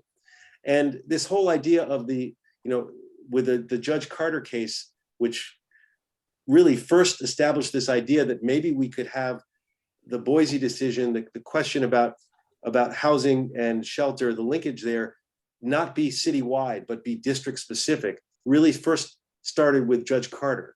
And I've been a big proponent of that because our district is bigger than 99% of the cities in America. So I'm hoping that case will land us a district-wide settlement so that we can, by creating enough housing for the people in this district, we could actually make every street in this district off limits to encampments. Because I want everyone to have a place to go. I don't want anyone to just be told to move on to go here, but I want them to have to go there to a place because I don't think anyone should be on the street, and people certainly shouldn't be harassing you at Smart and Final or anywhere else. But in specific answer to your question, can we wait until we solve that problem before we do this one? they're linked. They're linked legally, and they're linked. Well, they're linked morally, but they're also linked practically. By creating the options, we create the ability to get people off the street, and also the ability to start enforcing those who don't want to go off the street. Let's take another question if we may. Mark Schwartz, you've been unmuted. Go with your question. Thank you. Thank you. I have two questions, one a county, one a city question. The county question is, if every area has to do their part for this, how come I never hear about shelters in Beverly Hills or Malibu or Calabasas, where Sheila Kuehl's office is, or Rancho Palos Verdes? It seems like we're doing a lot more than our share. That's one question for the county. And a city question is, I just want to be clear that the contract for the hotel next to the 818, the contract has not been signed, and the city has not made a deposit on that. You're making it sound like it's not a done deal, and we understood that it was a done deal because the contract had been signed and a deposit had been made. Thank you. I'll defer to the county to answer their question, then I'll answer your question. Tanya, you can unmute. Go ahead. Yeah, thanks for that question. So, I mean, frankly, I think the reason we don't see shelters in Beverly Hills is because there aren't any properties that are affordable, or properties at all that are vacant and available for people to live in. So that's one thing. I will speak to the communities of Calabasas, Topanga, Malibu, all of those mountain and coastal communities. They are also, I mean, we meet with them regularly looking for somewhere that can be used. I think that you're not seeing the shelters being built, but that doesn't mean that the conversations aren't being had and that we aren't trying to find creative solutions. Thank you, Tanya. Councilman, any input on that as far as are these done deals or not done deals? So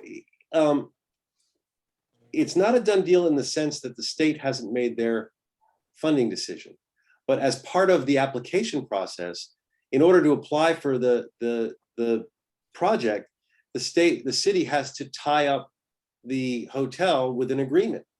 So the city, as part of this, real estate transaction, negotiation, and then the approval of the city, had to basically tie it up, make an agreement, spend money on due diligence, make a deposit, and that kind of thing. But it's like when you're buying a house, sometimes you've got to do that too. But if your funding doesn't come through, then you don't get the house. And the same kind of thing with this. If the city has done its due diligence as part of that process, has negotiated, has made a deposit, basically has that right, should the state money come to it, it can then move forward on this project. But that final. Councilman, do you know where this has to go through in the state? Is it going to which committees is it in or going to be going to, and then it has to go to multiple committees before it comes back to the floor of the Senate? What's going to happen?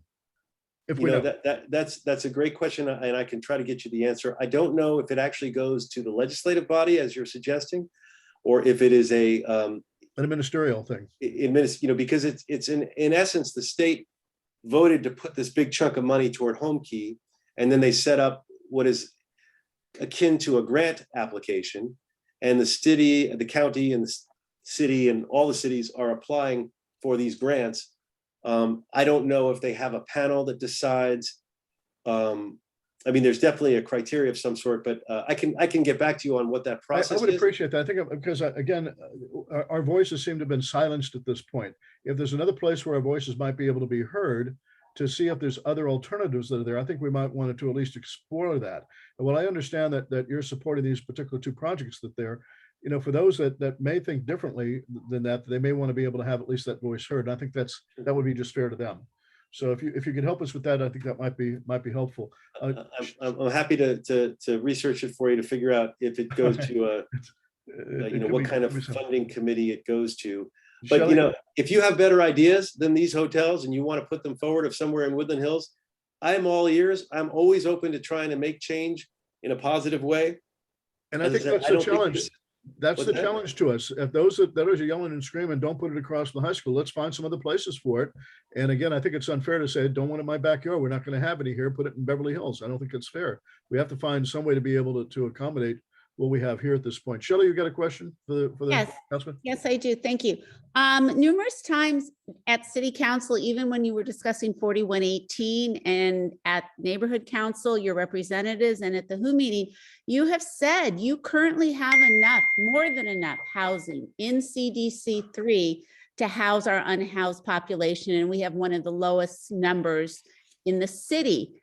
But now we're finding out that there's a hotel on Van Owen that's being purchased for homeless housing. There's these two projects.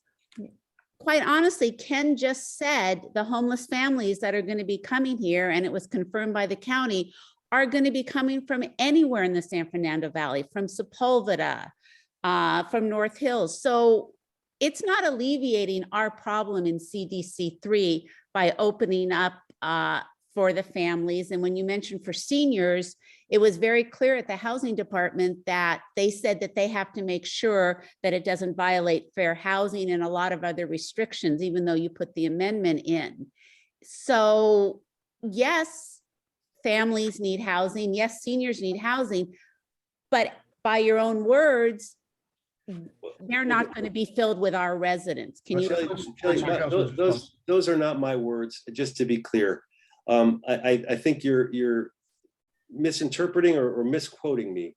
What I have said in the past is that since the 2020 homeless count, we have created more beds than there were homeless people according to the 2020 homeless count. That is a different statement than saying we have enough beds to house all of the unhoused population that is here in Woodland Hills and in the 3rd district in the year 2022. Those are very different things. And I've never said that we have enough to house everybody that's homeless currently. The number of homeless people keeps growing. We need to deal with the root causes of homelessness, of course, which is a bigger issue we can talk about. But I do think that this having a place for seniors does help us with we have more seniors in this area than most areas. The numbers on the seniors are frightening, and you may not see them as much on the streets because they're often, the seniors are they may be couch surfing between places. They may be with one relative, they're on the verge of homelessness. I'll tell you just a side story. Just last week, I was talking to a gentleman. He came to me at our district office. I knew him because he was on the neighborhood council. I won't say which one, but one of the ones in the district. But he had just lost his housing. 67 years old, had open heart surgery a month before, but he had been taking care of his elderly mother. And for a number of reasons, he lost his housing and he was living in his car. And he'd been in the car for about a couple of days, and he was clearly spiraling. We were able to get him into the Reseda Cabin community that day to prevent him from falling into homelessness. Would he have been counted in that 2020 count? No. Did we get him into one of those Reseda beds to be in a temporary location? Yes. Would he be a prime candidate to go into a senior housing? Yes.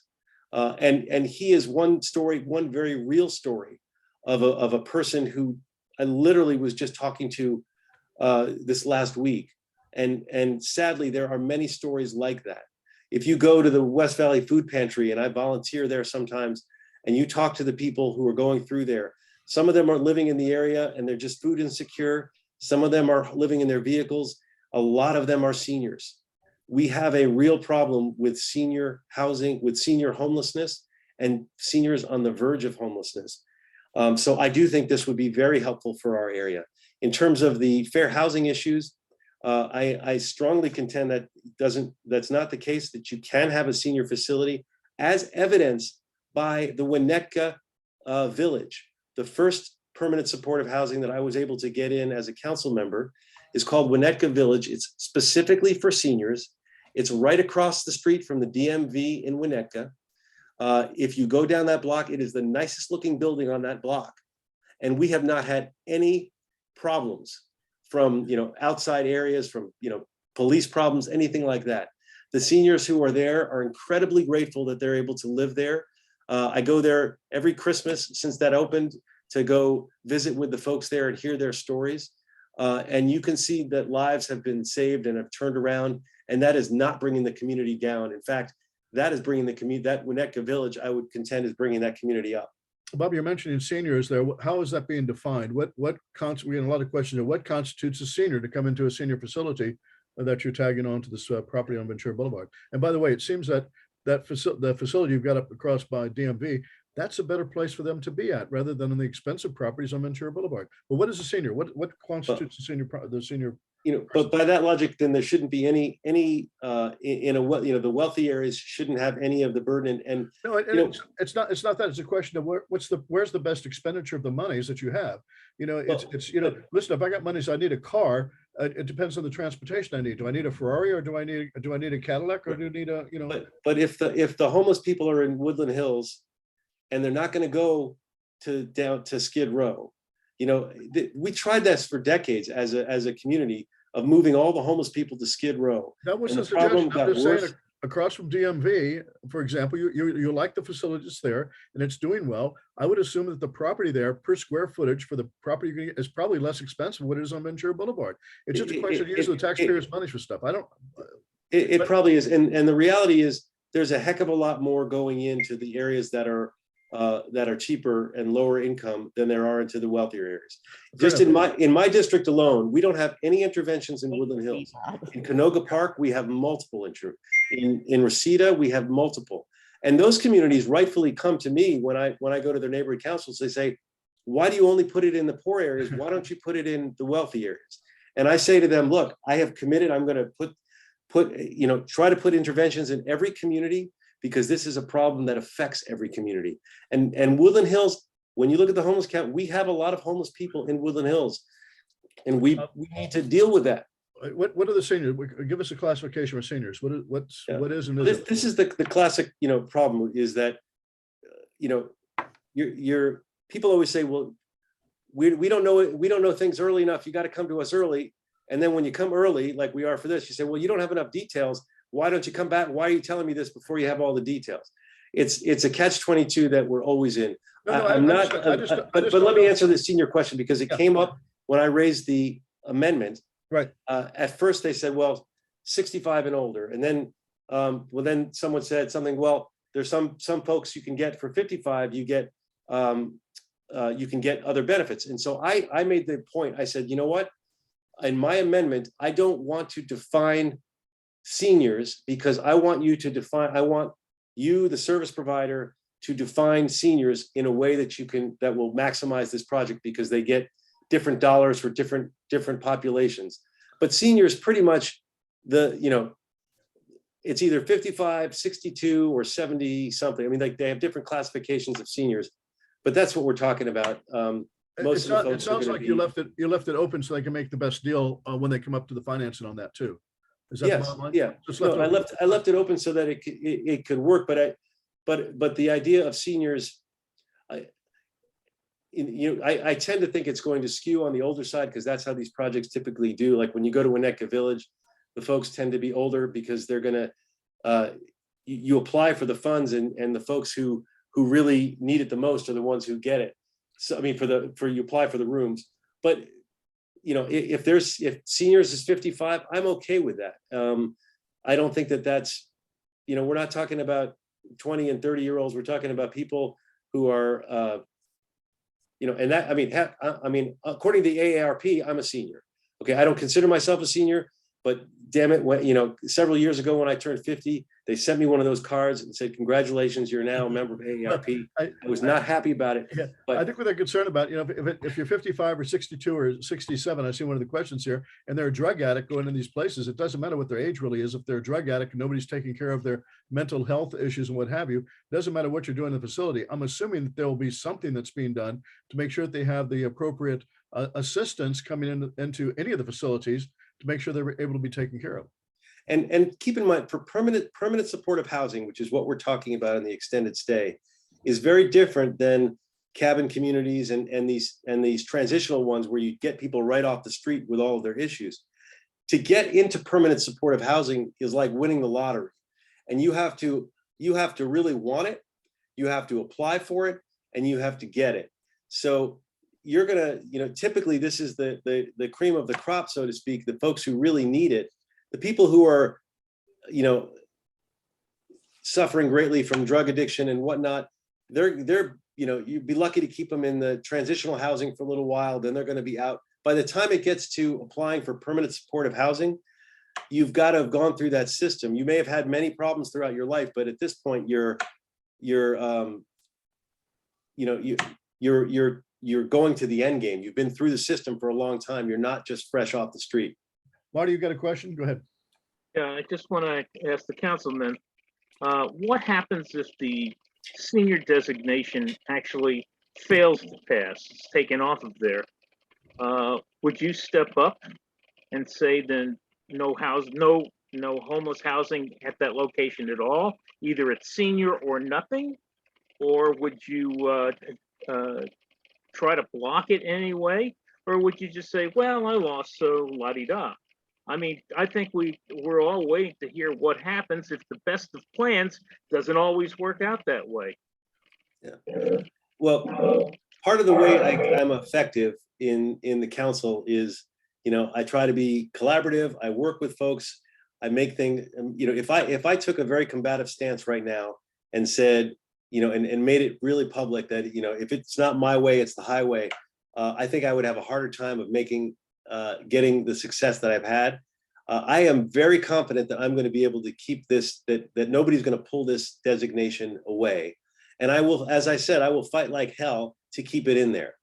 I don't want to make absolutist statements because they will be turned around and used against me in many different ways. And as well as when we're discussing this on the council floor, if I start saying something like that, it's going to be harder for me to get my way on that, which is my way is to make it a senior housing. That was my amendment.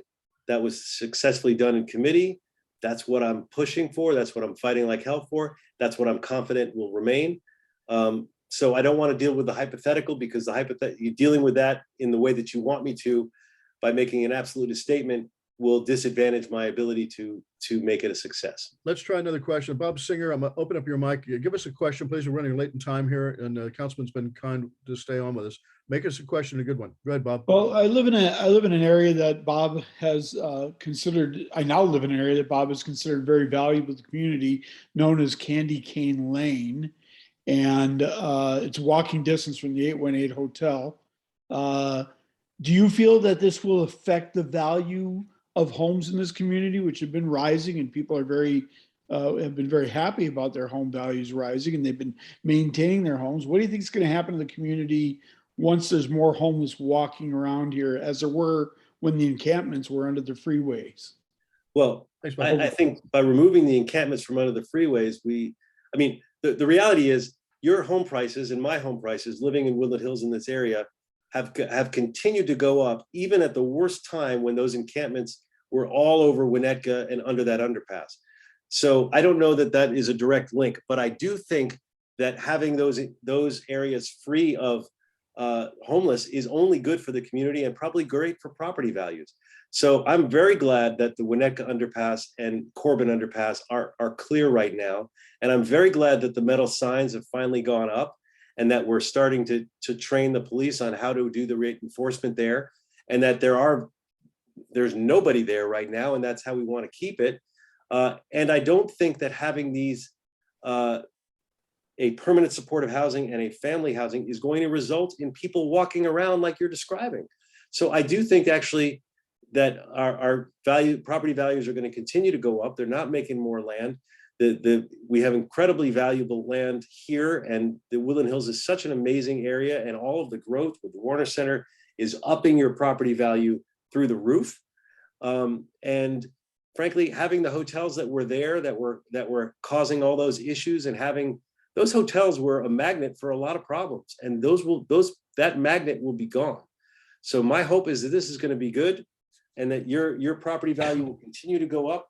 And Candy Cane Lane is a very special area, and I hope that you can continue to be treating everyone during the holiday seasons to the great displays that you do, and that you'll feel good about it. Aaron, you got a question? Go ahead. Yeah, thank you. Just real quick, I know you mentioned your senior amendment, but I reached out to LA Housing Department, and they said they had been working with your office among other council districts where the hotels were going to be for months, having bi-weekly meetings every Monday for months. So I don't understand how you can say you just heard about this at the last minute when they've been meeting with you for months. And so why didn't you work out the senior amendment back then when your staff was meeting with them at those bi-weekly meetings? And then secondly, and I know Tanya is still here, and I don't mean to put her on the spot, but when I spoke to her, she told me that when her office and your office were in discussions about outreach to the community, it was left that your office was going to do that outreach because your office is a smaller district and you're closer to Woodland Hills. You live in Woodland Hills. So that would be your office's responsibility. And of course, we didn't find out anything from your office until our meeting, which was too late. Well, first, I don't think if we had a meeting, we probably still wouldn't find out. Aaron, we got Tanya that's still on the line. Let's find out if that's a truthful statement or not. Tanya, can you comment on that? Is that oh, I think that's a complete misrepresentation of what I said. I never said that it would be the district office's responsibility to do it. I said that they were more than happy to be collaborative in that outreach because they really value the relationships in the community. So whereas in other communities, they've said, hey, that's a county project, the outreach is on you. CD3 has met with us weekly to say, okay, let's figure out who we need to talk to and start talking to them as soon as possible. Neither one of us has left. With all due respect, Tanya, and then you did say that your office left it with Bob's office to alert the community. No. Well, that's not no. Sorry. Specifically for this organization, the CD3 office said, this is a constituency that we would like to go to first. Let us go to them first. And so we did. We deferred to them. Councilman, is that your understanding too?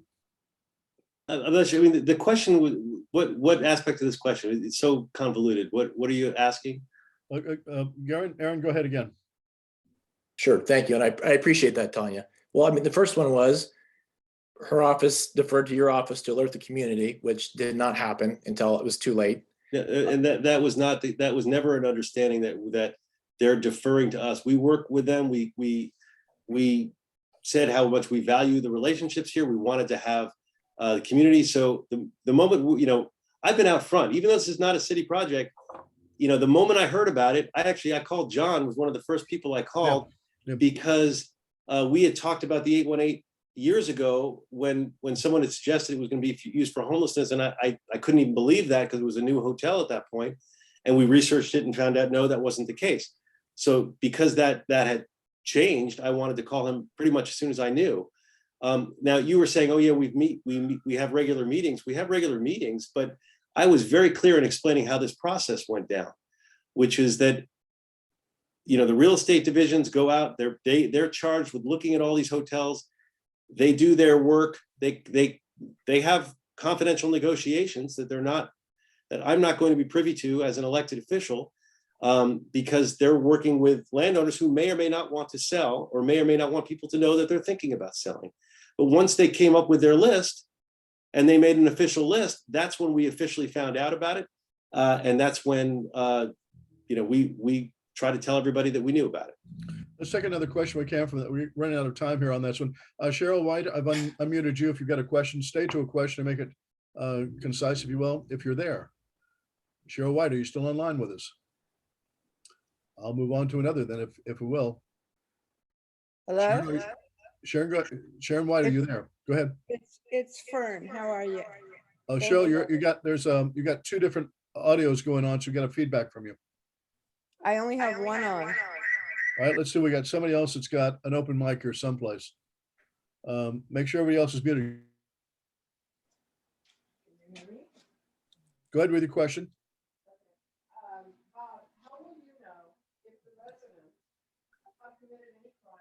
Cheryl, it looks like you're not coming through on us at this point in time. I'm sorry. We'll have to go to another one. Aaron, looks like you had another question. Go ahead. I did just want to quickly follow up. And just when I spoke to the housing department, and they were talking about the biweekly meetings. He was very clear. He told me he would lose his job had your office not been aware of these locations and that site. So I just. Let's not get into a fight here. If you got a question. Aaron is the campaign manager. I understand you're politically motivated and you're trying to make here as a something out of representative nothing, and tonight. it's not appreciated. But go ahead. But I am absolutely here tonight, and I am proudly, and I could. Tonight's not the reason to go into that. But I'm just saying you're doing this. I'm here as a WHO board member tonight. And you're able to ask your questions, but ask a question, Aaron, or else you're going to get muted out. Ask a question. I mean, I believe I did, but well, repeat it because I don't know what it is. You've made ad hominem attacks, but you've asked the question. I've answered the question. I was very clear about the process, and it's not a bad process. Things move quickly. The state comes up with this money. The real estate division does what it needs to do. We're going to, try to move. Everybody wants homelessness to be addressed. This is something, last few times before all this, every time I was at this WHO, one of the top issues you would raise to me is homelessness. Why are there people on the street? What are we going to do about it? I'm trying to do things about it, and it's working. We are getting, you go to those underpasses, they're much better than they've been. But part of what works is getting housing and getting shelters for people. And that's, and we've got to do it everywhere. Let's take one more shot. Armin, are you there to where you can unmute yourself and ask a question? We're running out of time here. If not, we're going to, go ahead. I had a quick question. Somebody brought up the issue of having a facility in Beverly Hills, and Tanya's response was, it's a matter of affordability. If that's the case, then Woodland Hills is not the right place, because I've been a realtor for 36 years. This is a prime real estate. If affordability is the key factor, then why not? There are so many areas outside LA or even within the LA area that land is cheap, construction is cheap compared to $30 million. I'm sure you can build much more. Why not concentrate on a prime real estate just because it's a ready space to move into, have homeless people camp into? Well, I don't want to go That's around. The best use of your money is sort of the issue. We could get, if we moved everybody to the fields in Iowa, we could get land really cheap, but we're never going to get the homeless people here to move there. That part of the challenge is you've got to have interventions that people will voluntarily go into, because the law is very clear. The court cases have been very clear about not being able to force people into these interventions. And then it's also clear that if you don't have interventions that are proximate to where the homeless population is, you lose the ability to tell someone they can't be on the street. And we wouldn't be able to do the 4118 stuff that we're doing on those streets. Beverly Hills and these other cities, they're going to lose the lawsuits sooner than later. And they're going to end up having to do more. You're starting to see it in all sorts of places that you wouldn't expect. And we're going to continue to see that. But we're part of Los Angeles. And yes, the reality is most of the homeless interventions that are happening in Los Angeles are happening in lower income areas and where the real estate is cheaper. So by and large, what you're suggesting is what is happening, but it can't be exclusively happening, because A, that's not fair, and B, it's not going to fly legally, and C, it's going to prevent us from being able to get people off the streets.